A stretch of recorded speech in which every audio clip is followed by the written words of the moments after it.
Tunatoa mahubiri katika mlango wa pili wa kitabu cha Mwanzo mstari wa 15.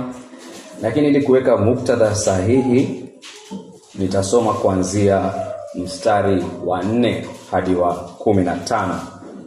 Nasoma kitabu cha Mwanzo mlango wa pili mstari wa 4 hadi wa 15.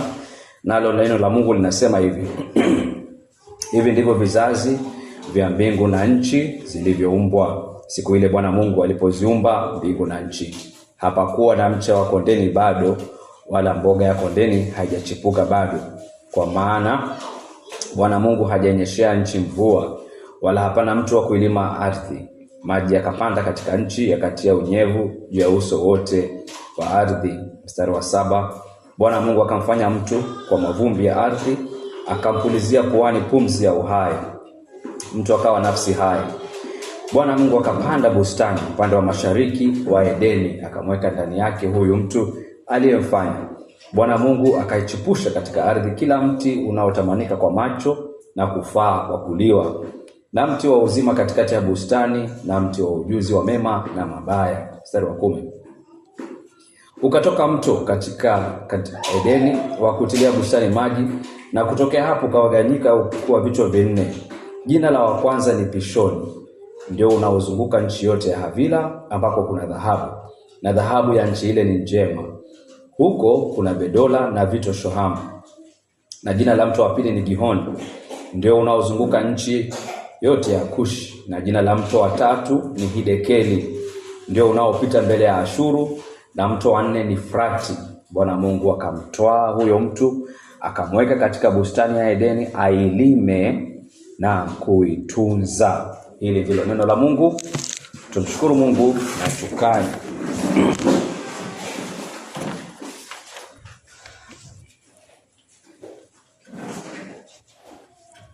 Niseme kwamba unapoangalia maandiko katika mstari huu,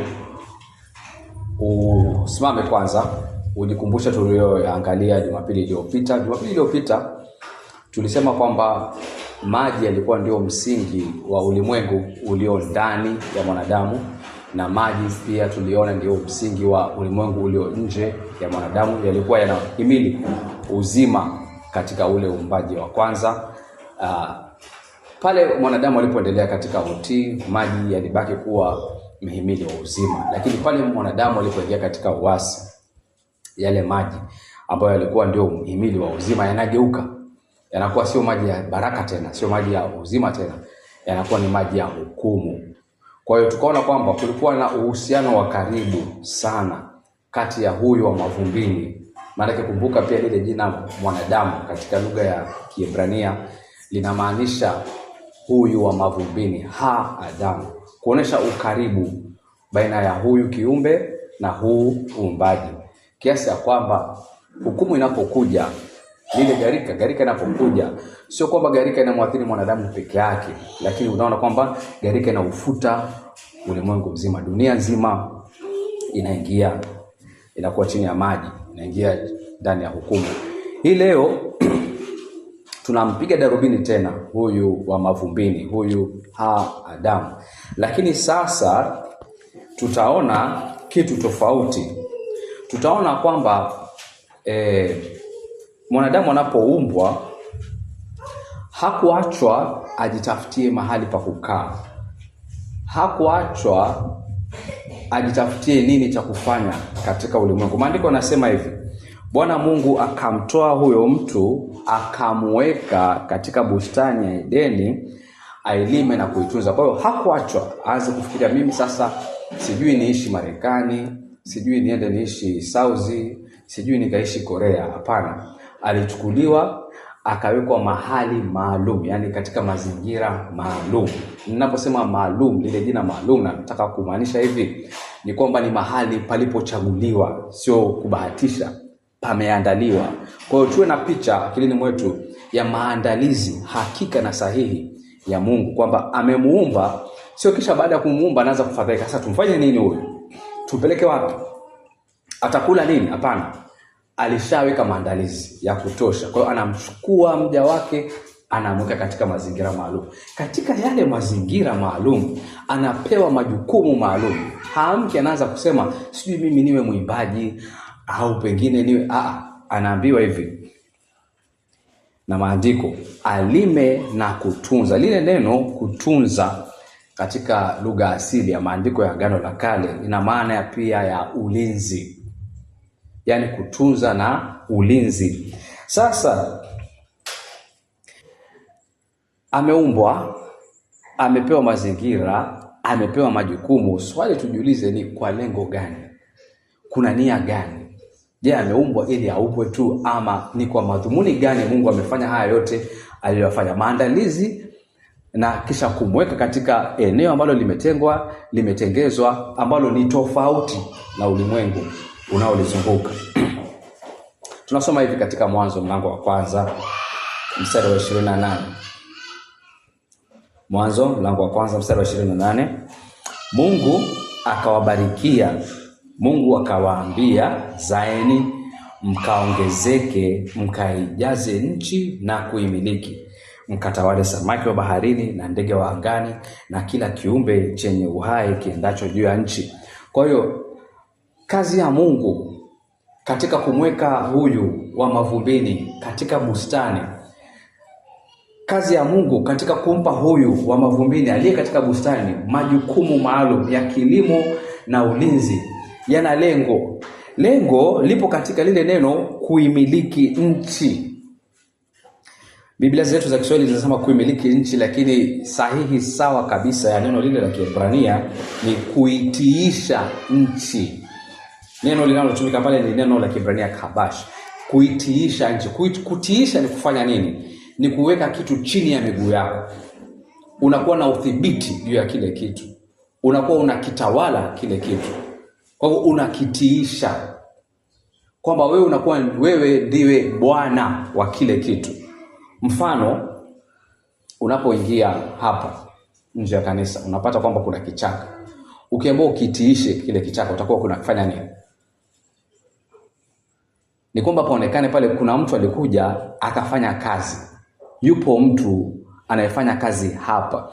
Kwa hiyo Mungu anamuumba huyu, anampa jukumu la kuitunza bustani, la kufanya kazi ya kilimo katika ile bustani, akiwa na lengo kwamba ndio tumeanza katika bustani, lakini dunia yote, neno lile nchi ni dunia yote, kwamba Adamu kwa majukumu yake ya kilimo na ulinzi akaitiishe dunia nzima. Yaani akaifanya dunia nzima kuwa bustani. Ndio lengo la Mungu katika maandalizi ya bustani ya Edeni na katika kumweka mwanadamu katika bustani ya Edeni na kumpa majukumu maalum pale katika bustani, kwamba akaieneze kote duniani. Lakini pia ufikirie huyu Mungu ni Mungu aina gani? Tulikusha kumuona katika mlango huu wa 2 mstari wa 1 hadi wa 3 kwamba ni Mungu mchapa kazi.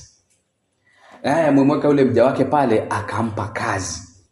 Kwa hiyo mwanadamu anapofanya kazi kama alivyonuia Mungu, kwa nini tusiseme huyu anawaza sawa sawa na mapenzi ya Mungu? Mapenzi ya Mungu ni nini? Kwamba dunia yote ikafanyike kuwa bustani. Mungu alikuwa na uwezo wa kuifanya dunia yote kuwa bustani, lakini ilimpendeza yeye kwamba huyu ambaye ni mfano wa Mungu mwenyewe, kwamba aendeleze kile alichokianzisha Mungu Baba. Kwa hiyo amemweka pale. Lengo ni dunia iwe bustani. Mbinu ni kazi. Kwa namna gani? Itiishe nchi. Kwa jinsi gani? Kilimo na ulinzi. Sawa. Sasa akifanya hivyo atakuwa anafikiria sawa sawa na mapenzi ya Mungu. Akipenda kufanya hivyo atakuwa anapenda sawa sawa na mapenzi ya Mungu. Akifanya hivyo atakuwa anafanya sawa sawa na mapenzi ya Mungu. Kwa hiyo katika kuitiisha nchi, kuifanya yote kuwa bustani, tuone pale kwamba kazi ya huyu mwanadamu inafanyika kuwa ibada ya huyu mwanadamu. Tofauti ya bustani na duniani ni kwamba bustani ni hekalu la kwanza. Ni eneo lililotengwa Mungu kuwa na ushirika na mwanadamu. Mungu anaposhuka hatafuti kwa kushukia. Anashuka katika bustani. Anakuwa na ushirika na Hawa aliowaumba katika mfano wake. hawa wanaosheheni pumzi ya Mungu anakuwa na ushirika nao. Kwa hiyo bustani imetengwa kama hapa ndipo nitakapokuwa na ushirika na hawa watu wangu. Lakini mimi nataka ushirika uenee kote duniani. Kwa jinsi gani? Wafanye kazi, waitiishe nchi, wawe na mamlaka juu ya viumbe vyote. Lakini pia ukifikiria kwa njia nyingine ni kwamba jukumu, lengo, agizo tunaloliona hapa anaposema Mungu kwamba mkatawale, kuimiliki au kuitiisha nchi, anamaanisha hivi: mkachukue viumbe vyote mkavilete katika ibada ya Mungu. Kwa sababu wewe kazi yako ni ibada yako. Wewe jukumu lako ni ibada kwa Mungu Baba. Kwa hiyo na kuweka hapa katika bustani, ukaifanya dunia nzima kuwa bustani ili viumbe vyote vikamwabudu Mungu. Kwa hiyo kazi ya Adamu ukinapoiangalia, usione tu kwamba ni kilimo na ulinzi. Elewa kwamba Adamu ndiye kiongozi wa kwanza wa sifa. Wanachama wa kundi la sifa ni viumbe vyote, lakini mpaka watiishwe, naelewa hiyo, kwa njia ya kazi, ili viumbe vyote viingie katika ibada ya Mungu. Ndio maana kuna bustani kisha kuna dunia. Tulichukua muda Jumapili nafikiri 2 zilizopita kuingia katika yale maneno ya Kiebrania ambayo yametumika katika mlango wa 2 kuizungumzia dunia tofauti na mlango wa kwanza, kuonesha kwamba kuna utofauti. Kuna hili eneo lililotengwa na Mungu, lakini nia yake ni kwamba lienezwe kote. Je, Adamu kiongozi wa sifa anafaulu kuvileta viumbe kuwa wanachama wa kundi la sifa? Je, Adamu kiongozi wa sifa anafaulu kuleta uumbaji wote katika ibada ya Mungu? Anashindwa. Lile agizo la ibada tunalolipata katika mstari wa 28 wa mlango wa kwanza wa kitabu cha Mwanzo, kwamba mkaitiishe nchi, mkawatawale. Mungu akimaanisha vizuri kwamba mkavilete vyote katika ibada ya Mungu. Adamu anafeli katika hili jambo. Anafeli vipi? Ni vizuri tuelewe anguko linakuja kwa jinsi gani, kwa kumtazama adui anavyokuja na adui anavyojihami. Adui anapokuja, tumetajiwa ulinzi. Ni rahisi tunaposikia Adamu amewekwa katika mazingira maalum. Sawa, bustani ya Edeni tunaiona vizuri. Tunaambiwa Adamu amepewa majukumu maalum. La kwanza, sawa, tunalielewa vizuri, ni kilimo. Kila mmoja wetu anaelewa kilimo. Lakini jukumu la pili, ulinzi, katika mlango wa 2 wa kitabu cha Mwanzo mstari wa 15, analinda nini? Adui yuko wapi? Hajaonekana. Lakini kumbuka, Mungu alishatoa amri, akisema ule, akisema usile. Kwa hiyo ulinzi ni kuitunza ile amri. Ulinzi, jukumu la Adamu la ulinzi ni kusimama katika ukweli wa neno la Mungu. Mungu alishatamka.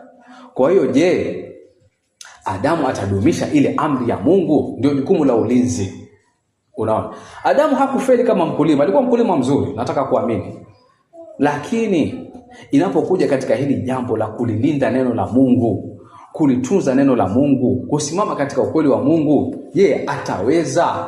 Adui anapokuja hakumshambulia Adamu mkulima.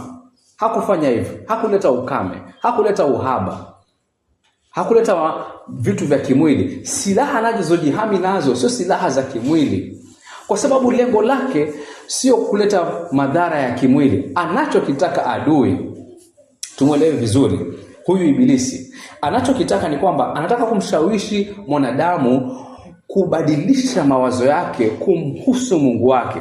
Kumbuka katika sehemu hii ya kitabu cha Mwanzo mlango wa 2 na mlango wa 3, ndipo tunapoliona jina Yawe Elohim, Mungu wa agano, kwamba Mungu muumba. Sio kwamba aliumba na akaondoka na hana shughuli na uumbaji wake. Hapana, ni Mungu aliyeumba, kisha anaupenda uumbaji wake kiasi ya kwamba ameingia katika maagano ya ukaribu. Anakuwa yeye ni Mungu wa agano, sio muumba peke yake. Sasa shetani anapokuja analenga lile. Yaani katika huu mstari wa 15 tunaambiwa linda. Kinacholindwa ndicho huyu anachokifanya shabaha yake.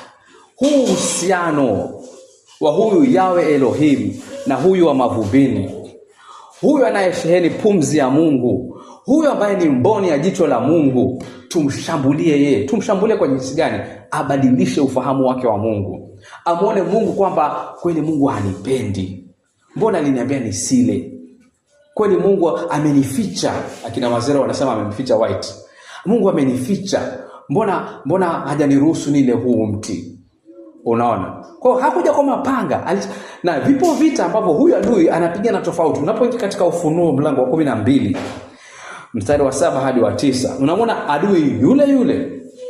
Katika kitabu cha Mwanzo yeye ni nyoka, lakini kufikia Ufunuo wa Yohana yeye ni joka.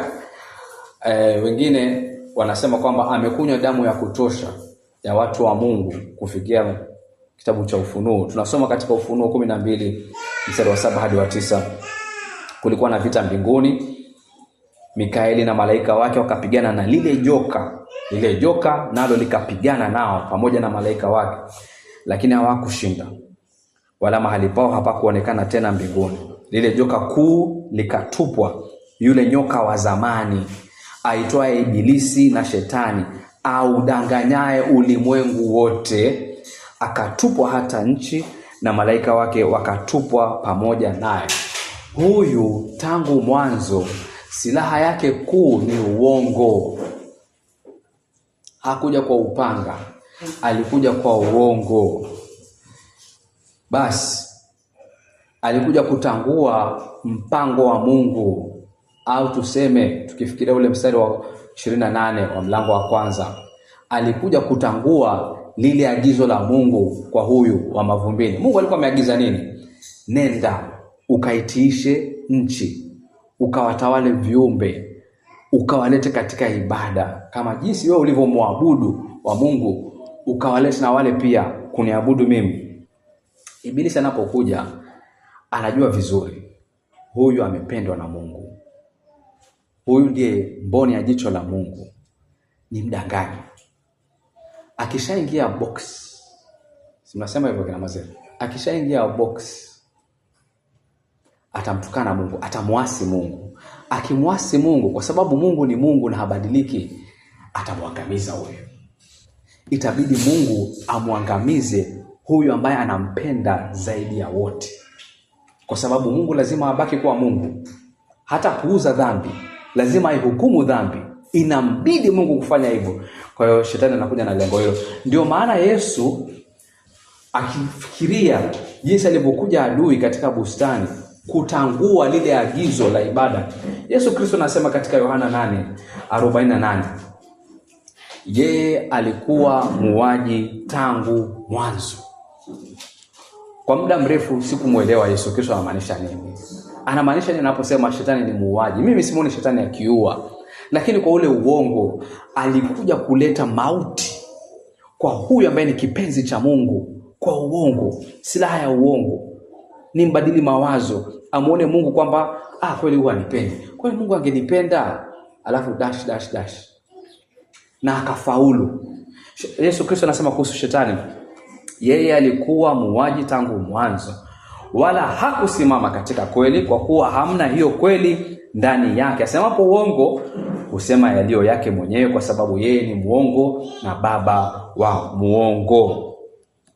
Sasa Adamu anaingia katika uongo. Sio kwamba amedanganyika, hakudanganyika, alifanya maamuzi macho makavu.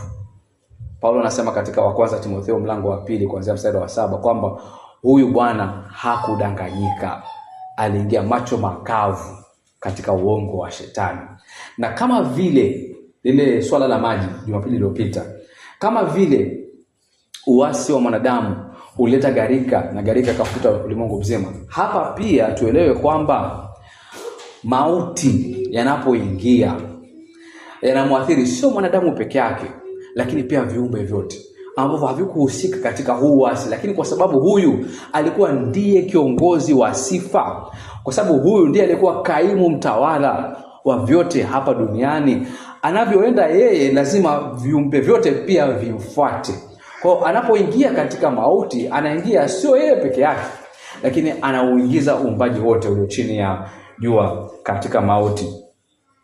Ndio maana tunapata katika Warumi 8, unaposoma Warumi 8 unasikia maandiko yakisema hivi. Warumi 8 kuanzia 19 ni mistari ya ajabu ya kutuonesha picha hii ya uongozi duni wa huyu wa mavumbeni. Warumi 8:19 maandiko yanasema, kwa maana viumbe vyote, yani uumbaji wote ulio chini ya jua, vinatazamia kwa shauku nyingi kufunuliwa kwa wana wa Mungu. Kwa nini? Kwa maana viumbe vyote pia vilitiishwa chini ya ubatili. Vilikuwa vitiishwe chini ya ibada, vikamwabudu Mungu. Ndio maana ya lile agizo la ibada la Mwanzo mlango wa 1 mstari wa 28. Lakini huyo aliyepokea agizo, ambaye ni Adamu, kiongozi wa ibada, kiongozi wa sifa, anafeli, anaingia mzima katika uongo wa shetani, macho makavu, hajadanganyika, lakini anaingia katika mtego ule mwovu, anaanguka. Vyote anavitiisha chini ya ubatili. Sio sifa, ni ubatili. Matokeo yake mstari wa 22 wa Warumi 8 ni kwamba viumbe vyote pia vinaugua. Sasa badala ya kusifu ni kuugua. Mstari wa 23, sisi pia tunaugua. Mstari wa 26, Roho mwenyewe hutuombea kwa kuugua. Kwa hiyo dunia hii tunamoishi, aliyoinuia Mungu kwamba dunia nzima iwe hekalu, ifanyike bustani kama Edeni. Kwa jinsi gani? Kwa mwanadamu mfano wa Mungu kuitiisha dunia kwa kazi ya mikono yake. Kwa sababu ya uasi imegeuka, hamna tena kundi la sifa, ni kuugua. Viumbe vinaugua, mwanadamu anaugua. Kwa nini? Athari za dhambi. Kwa hiyo miti inaugua, sijui kama unaelewa hiyo picha. Samaki wanaugua. Wewe unaenda unamvua samaki, unamla, anafurahi? Hafurahi. Samaki wanakufa. Kuna hii picha ambao watu hupenda kuitumia, wanasema katika viwanja vya Afrika, kila asubuhi, kila kukicha, kuna swara ambaye lazima akimbie mbio ama atafanyika kitoweo cha simba fulani. Sio? Na kuna simba fulani ambaye lazima akimbie mbio, la sivyo atalala njaa. Si ni ubatili huo? Ama si ubatili? Simba anaugua, swara anaugua. Imekuwa ni kuugua, lakini haikunuiwa hivyo.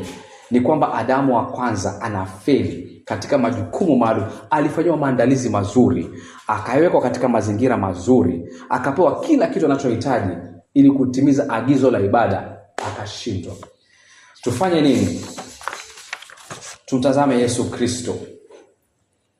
Mungu alipomwona kwamba mwanadamu ameanguka, Mungu hata kabla hajaweka misingi ya dunia alitoa tamko. Katika Zaburi ya pili, Mungu anasema hivi katika Zaburi ya pili, anasema, nitaihubiri amri, Bwana aliniambia. Huu ni Masihi wa Mungu anatamka maneno yafuatayo kwamba Bwana aliniambia, wewe ni mwanangu, mimi leo nimekuzaa. Uniombe nami nitakupa mataifa kuwa urithi wako na miisho ya dunia kuwa milki yako. Je, unasikia lile agizo la pale Mwanzo mlango wa 1:28? Kwamba nini? Masihi anakuja kuitiisha miisho ya nchi. Kwa makusudi gani? Yale ya Adamu wa kwanza, kwamba akavilete viumbe vyote katika ibada ya Mungu. Hawa ambao wamekuwa ni kuugua tu, hawa ambao wamewekwa chini ya nira ya ubatili, kwamba Yesu Kristo anakuja duniani kama Masihi wa Mungu, na tangazo la mdomo wake ni kwamba anataja amri ya Bwana. Amri ya Bwana ni lile agizo la ibada, kwamba uniombe nami nitakupa mataifa kuwa urithi wako na miisho ya dunia kuwa milki yako. Anaingia duniani akiwa na lengo mahususi kwamba hii dunia nitaitiisha, nitaiweka chini ya miguu yangu, ili watu wote na vitu vyote vikaingie katika ibada ya Mungu wa kweli. Jaribio la Luka 4. Sijui kama unaliona vizuri. huyu nyoka anakuja tena kama alivyokuja katika bustani. Haji kwa wingi wa silaha, haji kwa wingi wa idadi, anakuja peke yake akiwa na nini mdomoni? Uongo. Nataka unielewe vizuri. Sijui kama unanielewa vizuri. Manake hajawahi kuja kwa njia tofauti. Kila anapokuja anakuja peke yake, anakuja kwa silaha moja, na silaha yake ni uongo. Shambulizi lake kimsingi sio dhidi yako wewe au unaowapenda wewe.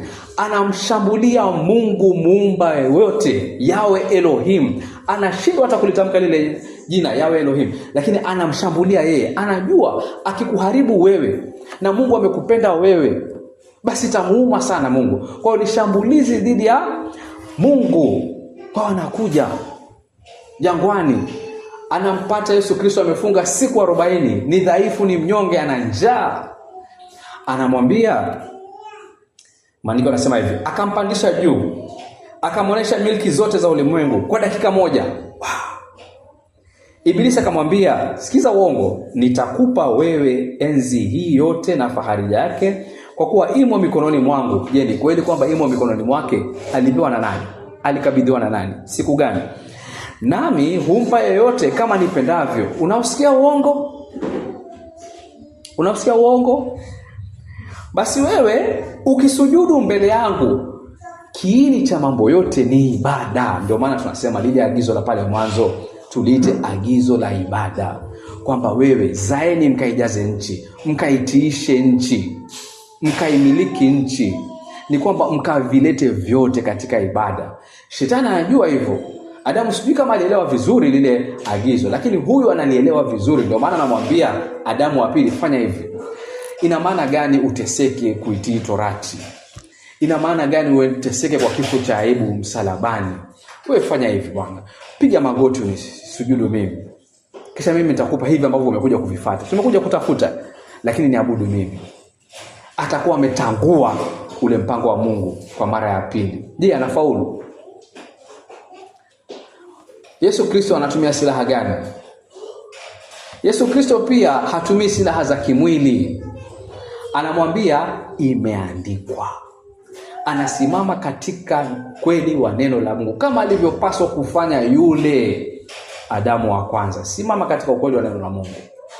Usijifanye shujaa, usijifanye hodari, usijifanye mjuaji. Hapana, sema imeandikwa. Yesu Kristo akamwambia imeandikwa, msujudie Bwana Mungu wako, umwabudu yeye peke yake. Akamshinda shetani. Roho wa Mungu akamtoa pale, akamuingiza katika huduma. Kwa miaka 3 anakamilisha kazi iliyomchukua miaka 33 ya kutushindia sisi utii mkamilifu chini ya torati. Kisha Roho anamuongoza tena, anaangikwa msalabani, anakufa kama muasi kwa ajili yetu, kwa niaba yetu. Sisi ndio waasi, sisi ndio tulioshindwa kuishika torati, lakini yeye ameishika kikamilifu. Miaka 33 anakufa kifo cha muasi. Lakini kufanya vile sisi sikiza, Yesu Kristo anamshinda shetani pale jangwani kama Adamu wa pili, lakini pia vile vile ambavyo Ibilisi pale mwanzo katika bustani alitangua kazi ya Adamu, alitangua vizuri, akapindua. Badala ya sifa inakuwa ni kuugua, badala ya uhuru inakuwa ni ubatili. Yesu Kristo vile vile anaitangua kazi ya Ibilisi. Kivipi? Yesu Kristo anapoishi maisha ya utii mkamilifu, anatushindia haki. Kwa hiyo mimi na wewe katika Kristo tunapata kwamba kazi ya Ibilisi imetangulika. Kwa nini? Tumehesabiwa utii mkamilifu. Ni kitu ambacho hatuwezi kujishindia hata tufanye nini, lakini tumekwisha kuhesabiwa pamoja na mapungufu yetu na kulia kwetu na kuanguka na kusimama na kuanguka tena. Tumekwisha kuhesabiwa haki kamilifu katika Kristo. Kwa hiyo kuishi kwake kunaitangua sehemu ya kazi ya Ibilisi. Sehemu nyingine ya kazi ya Ibilisi ambayo Yesu Kristo anaitangua kama Adamu wa pili ni kwamba anaposulubiwa pale msalabani, sisi tunaangikwa pamoja na yeye. Kwa hiyo mimi kweli ni mwasi, lakini mimi kweli nishaingia katika hukumu pamoja na Yesu Kristo pale msalabani. Kwa hiyo hata akasimama hii leo huyu ambaye ni adui wa nafsi zetu, akanishtaki mbele za Mungu, akasema Charles Karuri Mwai ni muongo, Mungu atamwambia kweli alikuwa hivyo, na ashapokea hukumu msalabani katika Yesu Kristo. Kwa hivyo hakuna tena hukumu juu ya maisha yako kama wewe upo katika Yesu Kristo. Ukiwa nje itabidi uzilipie dhambi zako. Lakini kama upo katika Yesu Kristo, kazi ya ibilisi ya kukushtaki wewe imetangulika. Akina Alfred huwa wanamuita shetani mshukani. Ni jina zuri sana ambalo ukisema shetani haieleweki vizuri, lakini ukisema mshukani. Muone Alfred baada ya ibada akueleze kushuka ni kufanya nini. Ni kwamba yani huyu ni mtu ambaye saa zote alifanya ni kama watoto wadogo. Amefanya. Yeye kazi yake ni kukushtaki tu. Kwa hiyo shetani ni mshtaki. Anashtaki, lakini hata ashtaki usiku na mchana, kazi yake imetangulika. Yesu Kristo ameipindua. Kwa sababu mimi nishaingia katika hukumu na nikatoka. Nimeingia katika mauti na nimetoka katika Yesu Kristo. Unaiona hii picha? Pili, kweli ilikuwa nife.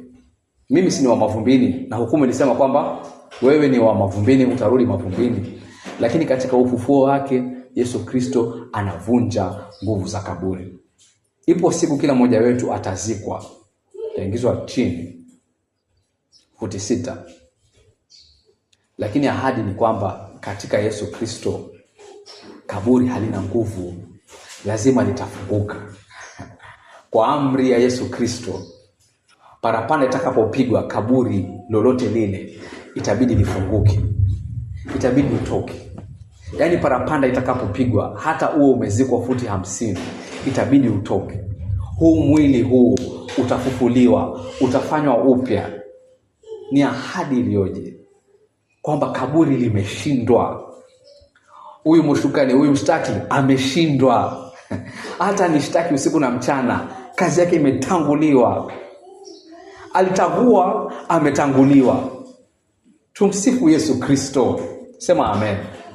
Mbona unakaa kuzubana mimi nakwambia mambo ya ajabu? Ama huyaamini? Niliandika hapa asifiwe Kristo. Ni jambo la ajabu. Sasa huyu Kristo ambaye ameitangua kazi ya Adamu wa kwanza, ameitangua kazi ya ibilisi, pia tuseme ametimiza agizo la ibada na analitoa upya.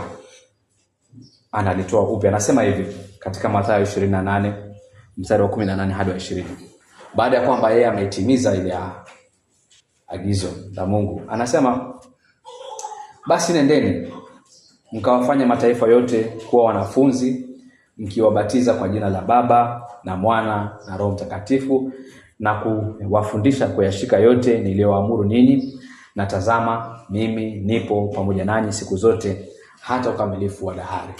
Kwa hiyo kwa sababu mimi nimetimiza agizo, na anatangulia pale kusema nimepokea mamlaka yote duniani na mbinguni.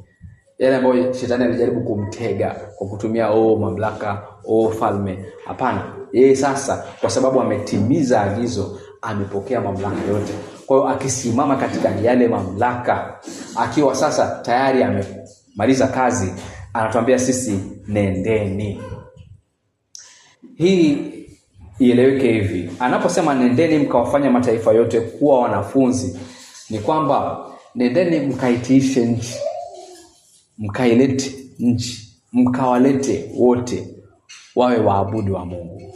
Hili ni lile agizo la pale mwanzo, lakini sasa linatolewa upya kwa sababu huyu si Adamu kama yule wa kwanza. Huyu ameshinda. Huyu si Adamu ambaye atatangulika katika kazi yake. Kazi yake ni kamili. Tuseme hivi, msingi wa agizo hili jipya kutolewa upya ni kwamba Yesu Kristo amemaliza yote. Na japo utaona kanisani watu mara nyingi wanapitia mambo magumu, wengine wanaingia katika dhambi kama ilivyokuwa katika Agano la Kale, hata katika Agano Jipya watu wa Mungu wanaingia katika dhambi.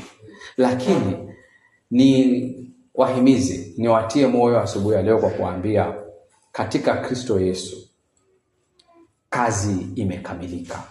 Kwa hiyo sisi tunapoenda kulitii hili agizo, twende tukijua kwamba wahusika ni sisi. Usitafute mhusika mwingine. Unajua kama hivi viti ambavyo havina watu, usimsubirie mtu mwingine aje awalete watu, ni wewe. Agizo sio kwamba unachagua, agizo limetolewa kwetu sisi sote. Nendeni. Sio nendeni mkatafute boflo la kila siku. Mnabidi sana kutafuta boflo la kila siku. Sio nendeni mkatafute boflo. Ndio lazima mtafute kuishi, lakini kumbukeni ninyi ni akina nani? Ninyi ni waasi waliosamehewa. Ninyi mlikuwa ni watu wa kuugua bila tumaini.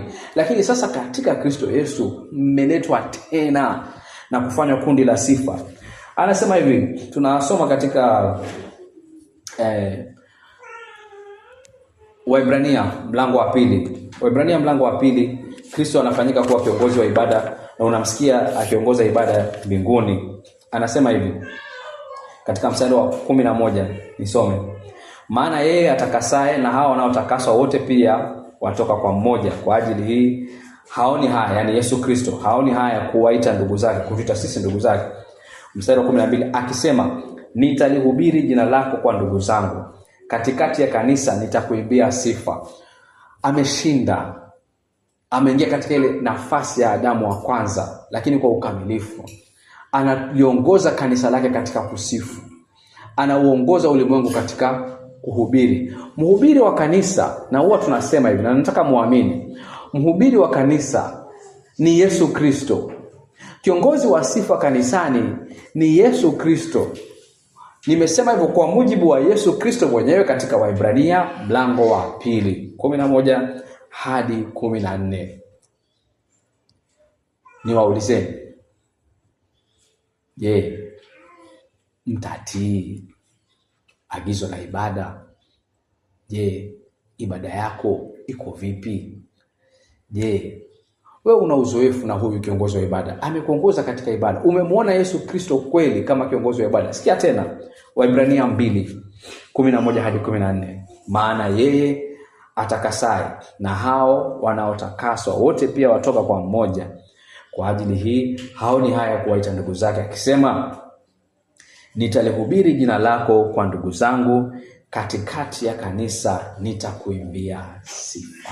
Katikati ya kanisa nitakuimbia sifa. Naomba mfungue macho yenu mumuone tena Yesu Kristo ambaye ametimiza lile agizo la ibada na pale mwanzo, na ambaye anakuamuru wewe ulitimize agizo lile. Enendeni mkawafanya mataifa kuwa waabudu kama vile nyinyi mlivyofanywa kuwa waabudu katika Yesu Kristo. Tuinamishe vichwa vyetu, tufikiri haya tuliyoyasikia na tumuombe Mungu atuwezeshe kuyaishi.